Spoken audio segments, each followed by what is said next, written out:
At its heart, America was about dreaming big, okay? This was a country that put a man on the moon. This is a country that strived to be better and oftentimes failed to do so. But at least we dreamt. Nowadays, motherfuckers yell at you for dreaming. Nowadays, motherfuckers say a better future is not possible. That's my policy. It is so crazy, man. It's so crazy. You can't even say, I have a dream for a more positive future without people making commentary around how fucking bullshit that is.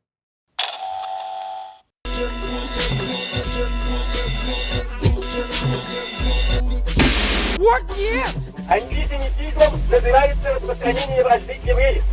Когда проклятая исламская монархия доживала свое последнее время, она старалась натравить темных рабочих и крестьян на евреев. There is another guy out there who's also very mad. As a firm and committed member of DSA Right, Bill Maher is doing factional infighting, sectarian infighting, and he's throwing his hat in the ring. That's right. For those of you who didn't know, Bill Maher is DSA Right, okay? And he hates MUG. He hates the Marxist Unity Group. Bill Maher opposes the Marxist Unity Group, folks.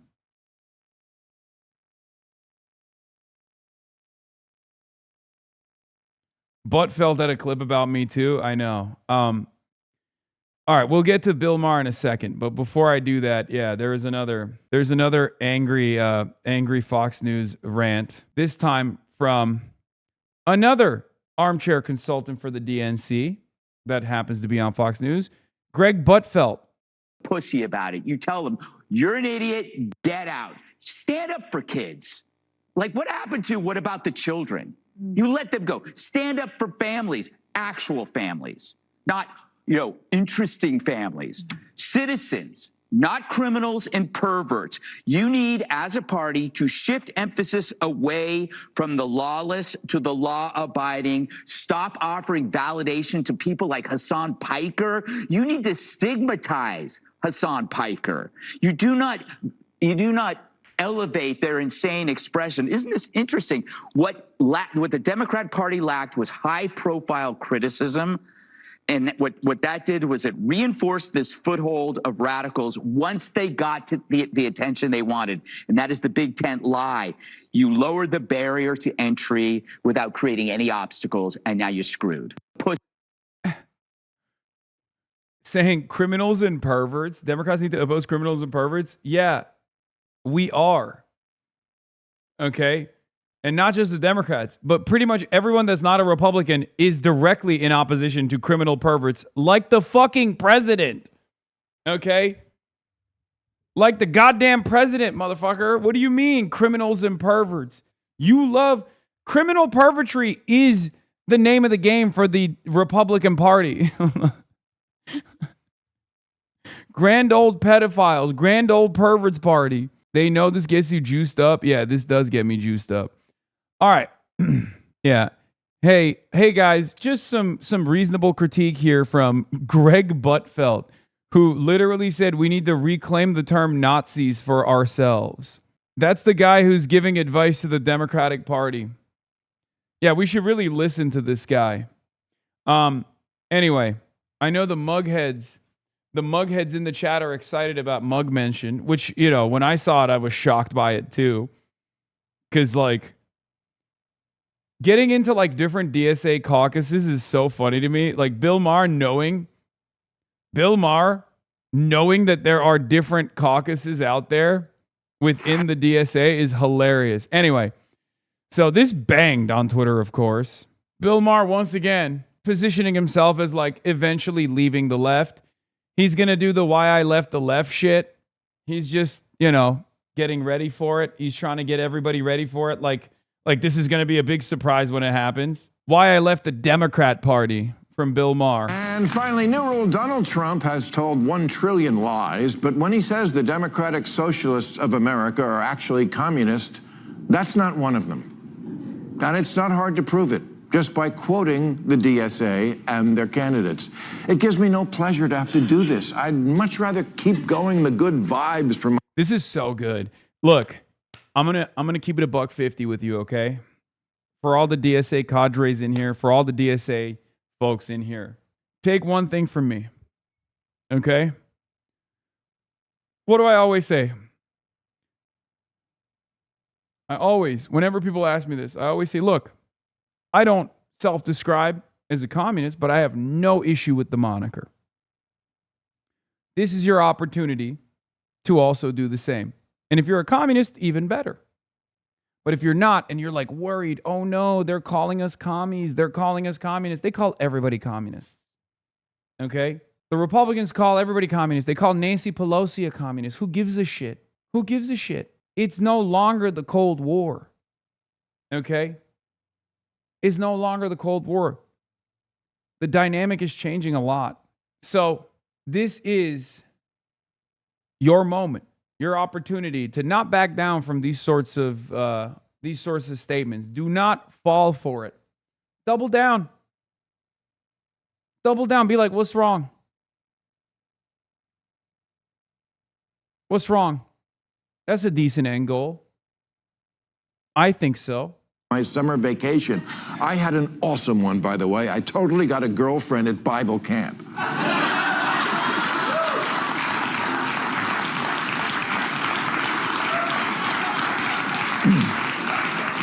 However, right before we left, Vice President J.D. Vance was on the show, and I told him that if the Democratic Party keeps going in the direction of the DSA, my vote was in play. And all I heard all vacation. Oh my God. Oh, my vote is in play. Well, what will we do without Bill Maher? Oh no. For every Bill Maher vote we lose, we will gain 1 million. Okay? Bill Maher and his attitude, and I mean this sincerely, like Bill Maher and his attitude and the way he carries himself is exactly what is wrong with the way people perceive the National Democratic Party, okay? 1,000,000%. Smug, entitled, elitist, know-it-all arrogance. It is so repulsive. Bill Maher is the poster boy for the Democratic Party's failures thus far. I personally welcome his hatred. I personally welcome his exit from the Democratic Party. Think about it. If you were thinking about not just the Democrats of the old days, right? But if you were thinking about this party, this national party as a brand, as a vessel for change, okay? Who do you think is better suited to be the face of the party? Zohran Mamdani or Bill Maher? I think we know. I think we have an answer for that. What would be a better party overall if the Democrats leaned into the Democratic Socialists of America or leaned into Bill Maher? Yeah, with his nauseating smugness. Was, oh my God, you're a Republican now. No, that's not what I said. I said in play. And here's why. Because not a week goes by where I don't read about some newly chosen, exciting new face in the Democratic Party. And then when that... Like, look at these faces. These faces are awesome. These are incredible people. They're all young. They're vibrant. There's so much dynamism on our side. It is so crazy. Of course, this fucking asshole who's wrong all the time and a smug, conservative, reactionary piece of shit is going to despise where the base has moved and where the excitement really is in American politics right now for the first time in a very long time. Face opens its mouth, the Communist Manifesto or some other crazy shit comes out. Again, let's just read the quotes. The DSA platform says you work as much as you are able and no more than needed. If that was any closer to Karl Marx's dictum, from each according to his abilities to each according to his needs, they'd be sued for plagiarism. I mean, that is literally, yeah. Dude, this is so funny because he's like, wow, guys, Let me tell you how shocking this is. These socialists are socialists. Yeah, no shit, you fucking idiot. What are you talking about? Wow. Guys, hold on. I've learned something very fascinating about this Democratic Socialists of America movement. They really like this Karl Marx guy.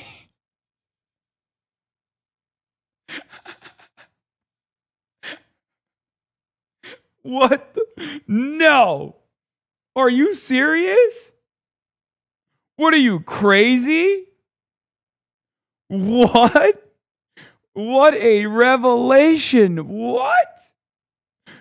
What's next, dude?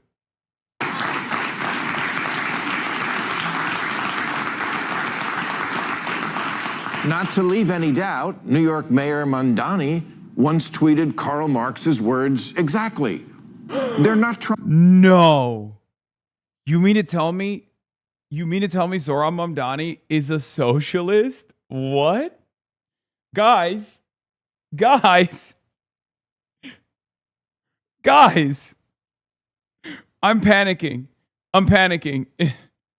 This is not all right.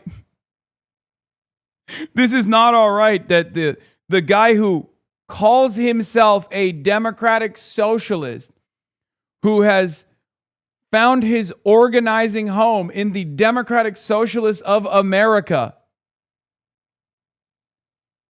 might be a socialist.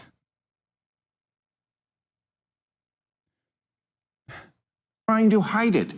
Their most popular influencer, Hasan Piker, thinks communism is so groovy. He laments the fall of two of the most murderous regimes in history. First of all, he's going to say the USSR, which is a bastardization of my quote regardless, but it doesn't matter. And then he's going to say China, which has not fallen at all, as a matter of fact. I don't know if you've looked outside at all. The Soviet Union and Chairman Mao's China. Mandami's aide, his top aide. Yeah. So and then he's gonna go into some of the DSA folks in New York City. But yeah, again, nothing here is offensive. The fall of the USSR was one of the great catastrophes of the 20th century. Mao Zedong is one of the great leaders of this world. Both are true. Both are objectively true statements. Okay. Also, Maoist China never fell. I don't know what the fuck he's talking about. So much of this commentary unironically revolves around just refusing to entertain any sort of historical facts. Just being smug about your lack of knowledge. Okay? I hate this so much. Just read a fucking book, please. I beg of you, please. And hopefully it's not the Gulag Archipelago. Okay? It's so frustrating because even conservative thinkers of the past, right? Even conservative historians of the past would agree with both of these assessments. Okay? You don't have to like Mao Zedong. You don't have to like the USSR, the ideological commitment to communism or socialism that the USSR demonstrated, to agree with both of these statements. As a matter of fact, there's one guy who has stated this as well, and he's certainly no communist. His name is Vladimir Putin. Okay? Saying the fall of the USSR was one of the great catastrophes of the 20th century is an objectively correct assessment. Okay?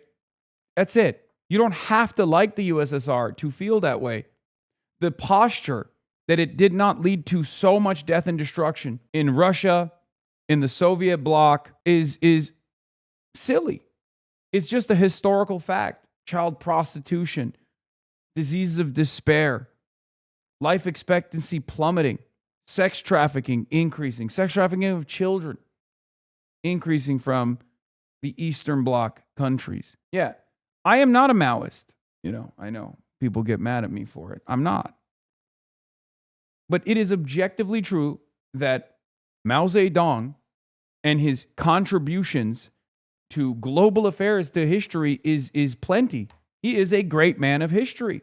Our greatest foreign adversary now is the People's Republic of China. Okay? There would be no People's Republic of China without Mao Zedong. There it is. That's proof in the pudding.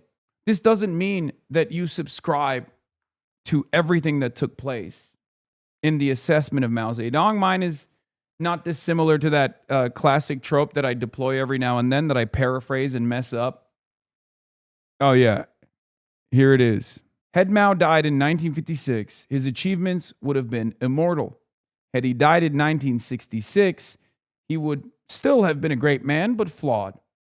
But he died in 1976. Alas, what can one say? Chen Yun, a leading Chinese Communist Party official under Mao and Deng Xiaoping. This is a fair assessment of, Mao's contributions in general. This is also closer to the contemporary Chinese assessment as well.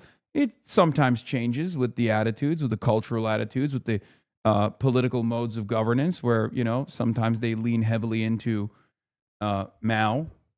It's not slanderous by any means. There were many failures within the Great Leap Forward attempts that led to crises, many deaths, many more deaths than many excess fatalities. Cultural revolution, obviously, as well, especially led to many failures as well, many setbacks. But ultimately, the reason why 1.4 billion Chinese people do not have the same assessment of Mao Zedong as do Americans is for one reason and one reason only. It's because without Mao, there is no People's Republic of China. You don't have to like modern China, okay? You don't have to like the Communist Party of China to learn important lessons from Chinese history, to learn important lessons from what they're doing that we could apply here, adjusted to our own material conditions. And you certainly don't have to like the People's Republic of China to recognize that Mao's contributions to the world was plenty. China. Mandami's aide, his top aide, Sia Weaver, said, if you don't believe in the government's sacred right to seize property, it's over, and impoverish the white middle class. Beast mode. I love her so much. One of the things about Zoran is that the people surrounding him oftentimes are so much cooler than he is. But that's also part of the reason why I really respect what he's doing. She's awesome. What? That's a goal? You know you're supposed to scare people into voting for you, right? One of the new soon-to-be Democratic Congresspeople, Darlisia Chevalier, Bro can't say a single fucking name right, dude. God, you are such an old racist baboon. I swear to God. Darlisia Shavala, Zorab Mabdabu, and Darlisia Shabubu. Like, what the fuck, man? It's Daria Liza. Daria Liza.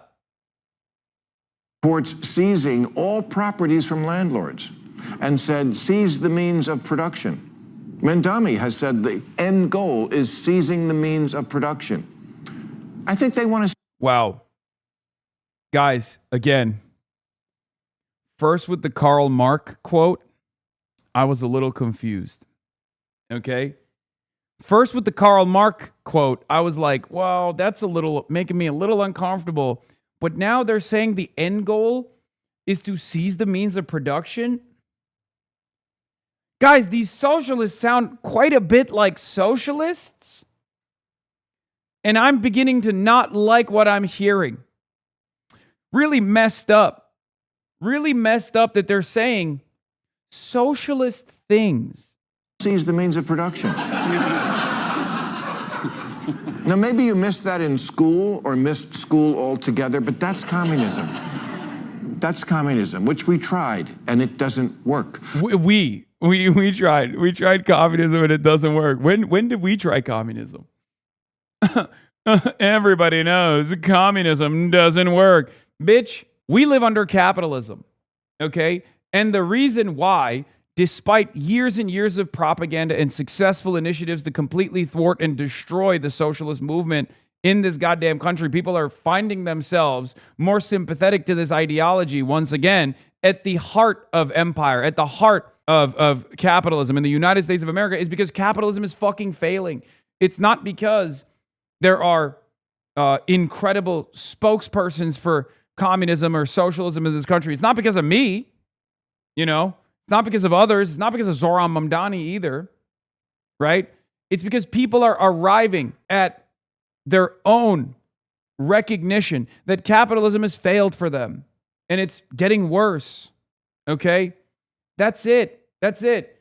We can only steer people in the right direction to the best of our ability. We can only show them that there is an alternative out there. But ultimately, without those contradictions, without people recognizing that they are struggling for one reason and one reason only, and that reason is capitalism. It's not trans people. It's not undocumented migrants. It's not black people, brown people, but it is the current design of the system. Without people recognizing that they have that pain, without people recognizing why they have that pain, this wouldn't work. If capitalism was unbelievably successful, people would probably agree with you. But capitalism has been unbelievably successful for you, so of course you maintain this position.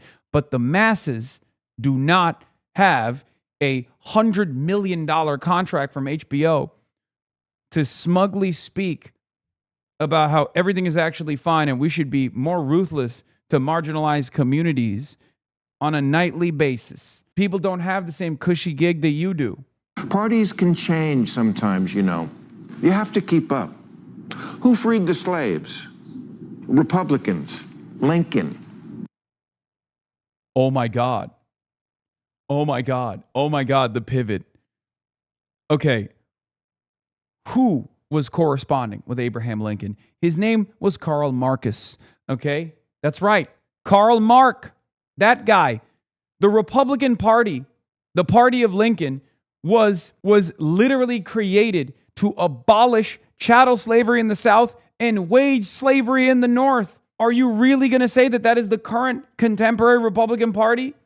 Are you fucking insane? The Republican Party was the closest to a proto-communist party that we ever had in this goddamn country, with the exception of, like, you know, Eugene Debs and some others. Democrats were the racist party back then, but then JFK got elected and it switched. The DSA itself has switched, even 5 years ago. It shunned communists. That changed. Things changed. Yeah, and now they're successful. So what does that say?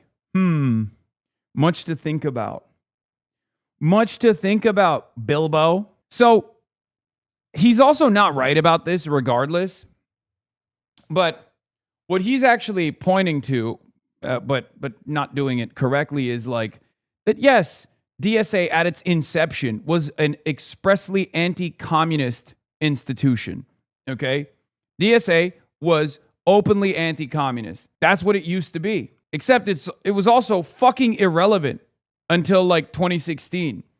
Before 2016, in the Democratic Socialists of America, you would just see like a bunch of, 75-year-old Jewish guys for the most part. Some of which self-identified as socialists. Some of them were, it was just like, it was not a very effective institution. It was not a very effective organization. Things changed after Bernie Sanders in 2016, and then DSA saw a big push after the AOC race in 2018, and it's been growing ever since then. But DSA post-2016 is a very different Democratic Socialists of America than pre-2016. Another big changing point, another big turning point for the Democratic Socialists of America, in my opinion, was post-October 7. October 7 is where the Democratic Socialists of America shed the remaining non-anti-imperialist wing of the party. The first turning point was 2016. The second turning point, and there were, instances where there were big boosts in the membership, obviously, with electoral victories. AOC being, one of the major points for Democratic Socialists of America. But the second turning point, where Democratic Socialists of America shed their last remaining like pro-imperialist wing, was after October 7. Because after October 7, when DSA came out and were like, we're still pro-Palestine, we are not a pro-Israel institution at all, we are still very much pro-Palestine, we're still pro-BDS, boycott, divestments, and sanctions on the state of Israel, that was a bridge too far for some, and people left the organization. People who had been a part of the organization since its like Harrington days even. Or like, we're done with this. Yeah, from the Wikipedia, the organization grew from 6,500 members in the fall of 2014 to 8,500 by election day 2016. The day after Trump's election, 1,000 new members joined. By July 2017, DSA's membership had reached 24,000. By the end of 2018, it was 55,000. And by 2021, it peaked at 94,000. And then it stopped. But then there was a bunch of people that left the organization post October 7 because they thought this is too anti-Israel for my taste, too anti-Israel for my liking. And now it's well over 100,000. I believe the last number was like 100 and what is it, like 110, 120,000? I don't know the exact number. Those are all dues-paying members, by the way. It's huge. The Democratic Socialists of America is now the largest socialist organization in U.S. history. Okay? For the last 13 years or so, I've been trying to feed new members to this organization to the best of my ability, year over year. And there were definitely periods of time when, it wasn't happening. And now we have arrived. But it took a long ass time to get there. The idea that this is, I myself, of course, I'm independent. I'm an independent media figure, independent media personality. But this is the most politically important the Democratic Socialists of America has ever been. So it's very funny whenever these guys go, why don't you go back to the old roots? Why don't you go back to being pro-American imperialism, for example? Why can't you? Why are you saying that you're in favor of seizing the means of production? What are you, some kind of fucking socialist? Yeah, unapologetically, yes. The fuck do you mean? Democratic Socialists of America are first and foremost socialist, okay? They're American and they're socialist. The idea that they're supposed to fit your neat little confines, your political ideology, your political framework, when your political framework has only brought about death and destruction to the periphery and abject poverty and destruction to the domestic home front, is ridiculous. It is supposed to be an alternative, charting a positive path forward for all Americans, not just the hand-selected pedophilic capital owners. Now the coalition within the DSA, called the Marxist Unity Group, is in ascendance, and I must take them at their word when their words include, our commitment is to the long-term struggle for a fully liberated, classless society, in a word, communism. Yeah. Oh my God. A big tent political organization of socialists have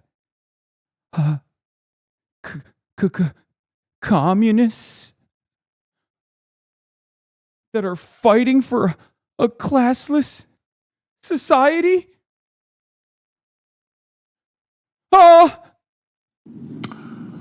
What do they have to do? Tweet out, elect more communists? Oh yeah, Sia Weaver did that. Beast mode. Yes. Beast mode. Good, I'm glad you're shocked. People got to realize this is going on. Beast mode. Wow. Guys. What the hell? What the hell, Bill Maher? Everything that you have revealed thus far has made me more scared by the moment. Every new statement you deliver, scarier than the last, Bill. I'm positively disturbed. Yes, my vote is in play. I'm not voting for anyone who thinks the wrong side won the Cold War or cheers for the Intifada like it's the World Cup. It's so ironic from the people who obsess about colonization. You know what's being colonized now? The Democratic Party.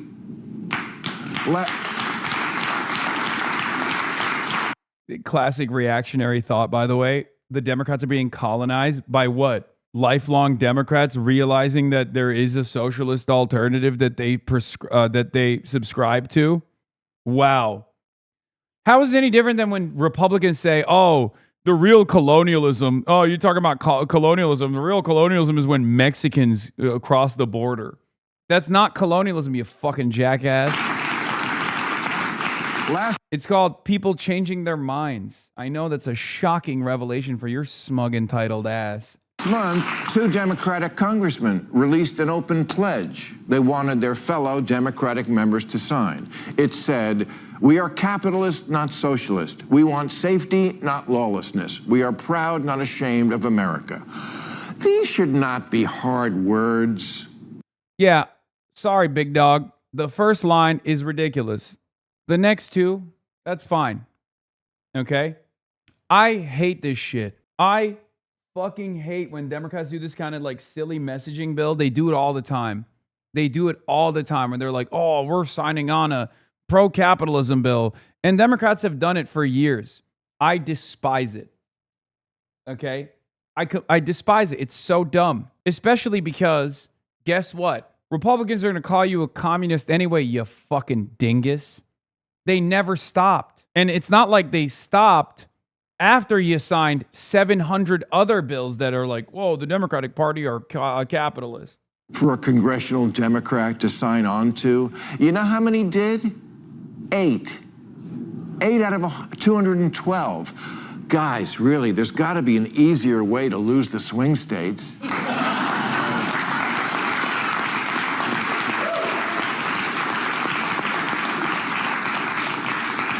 And no, this nonsense is not where most Democratic politicians are right now, but it's also becoming a raging fire festival in the party that neither is anyone putting out.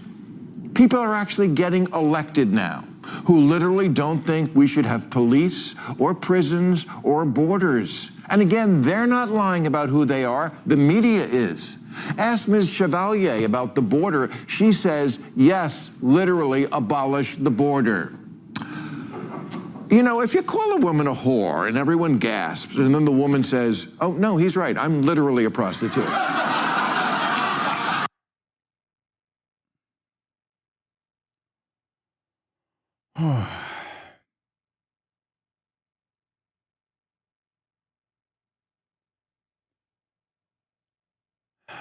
He's such a piece of shit, dude. I mean, you're such a fucking disgusting. You're such a disgusting little gremlin, you old fuck. Also, like, being anti-sex workers Bill Maher is crazy, okay?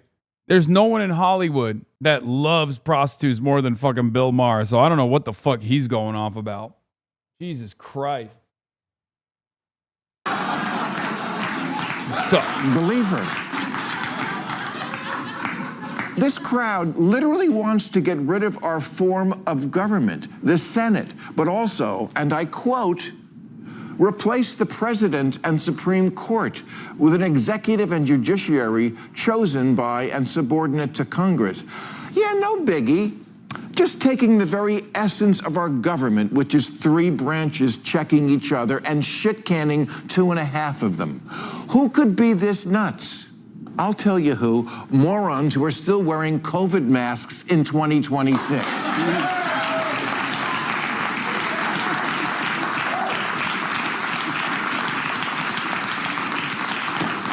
This photo is from the DSA meeting in Denver 3 weeks ago. Okay, I'm just going to say it. Since the far left, the far, far left, is overwhelmingly made up of affluent, ultra-woke white people, you raised your kids wrong. You told your precious brats that every brain fart was genius, and now those brain farts are becoming Democratic Party policy.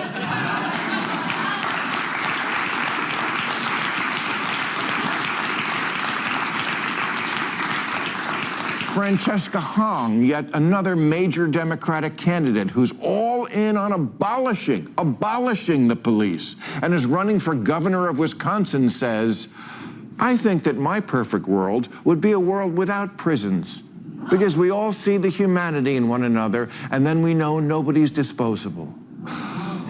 Well, murder victims are. I mean, if you heard this kind of nonsense coming out of the Bro, you can't even say you want a perfect world where prisons are obsolete without motherfuckers being like, oh, you just want to let rapists get away with rape and murderers to get away with murder. Like, we can't even say, hey, man, a better future is possible without some fucking cynical, nihilistic douchebag being like, fuck you! It's not possible. Words used to mean something. We're no longer communicating with one another, man. We're no longer communicating with one another. We're just posturing angrily towards ideological planks that we choose not to understand. It's so fucking annoying. You literally cannot even say, look, man, I think in a perfect world, like, imagine if someone were to be like, look, I think in a perfect world, there would be no need for money. Okay? And then someone goes, that's the worst thing I've ever heard. Fuck you, kill yourself. You're a fucking piece of shit. It's like, why? Why can't I even say that this is like a pie in the sky goal that we could move towards where there's no inequality, you know? Why can't I say that? I want it. I want it for others. Why? Do you have an issue with that? At its heart, America was about dreaming big, okay? This was a country that put a man on the moon. This is a country that strived to be better and oftentimes failed to do so. But at least we dreamt. Nowadays, motherfuckers yell at you for dreaming. Nowadays, motherfuckers say a better future is not possible. That's my policy. It is so crazy, man. It's so crazy. You can't even say, I have a dream for a more positive future without people making commentary around how fucking bullshit that is. What the fuck? Mouth of a teenage beauty queen, it would be an eye roll.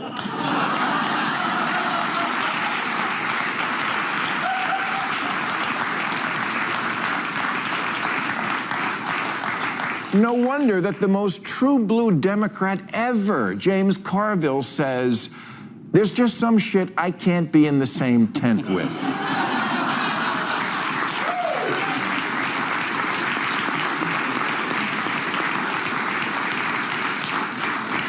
Yeah, Carville said, I'm done. I'm not in that fucking political party.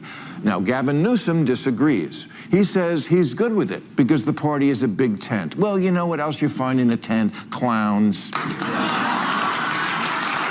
Yeah, well, when you leave, there will be one less fucking clown.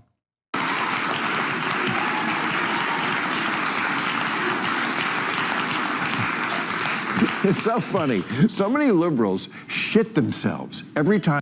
Look, man, it's pretty simple. If you suck JD Vance's cock, if you go and have fucking dinner with Donald Trump, okay, and you normalize their behavior and their fucking odious worldview while simultaneously opposing anything marginally to your left or majorly to your left, you're not a fucking Democrat, okay? Which is fine. It's fine. But you're no longer a liberal either. You know what I mean? You're not an anti-fascist. You're a fascist. They were nice to you, partially because you're cheap. One meal and a smile, and you're there after years and years of channeling all of your advocacy around Donald Trump and Donald Trump only. You've decided you're gonna lean in that direction now. It's fine. We knew it was coming. I welcome it personally. Let the trash take itself out. Trump puts gold on something in the Oval Office. Oh, it's historic. And the separation of powers isn't? Get your head out of your ass. I would vote for Sarah Palin before this shit.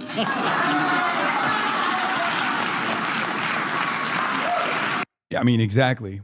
We know, man. Yeah, we know.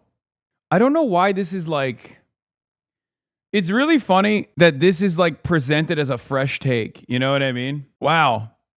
Unbelievable. Who would do such a thing? Wow. Shocking. We know, man. We fucking know.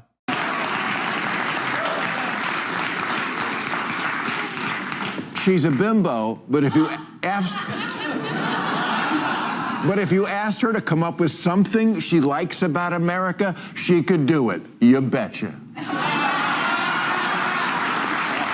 Thank you very much. I think this is a good thing and not a bad thing, because there's going to come a time and place where people are going to either shelter their perspective, but but choose a side.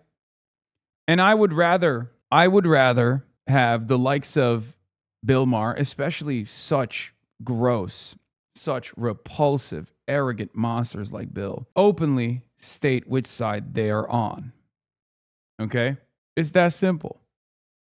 Bill Maher is far more comfortable with fascism at a time when fascism is growing, at a time when fascism is taking root in much more meaningful ways than ever before. No longer are they crypto-fascists, but they're just straightforward fascists, right?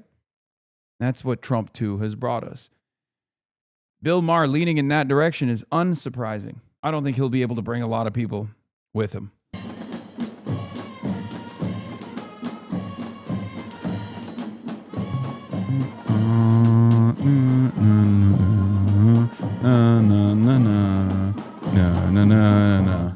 Cedin deden Nesrin baban.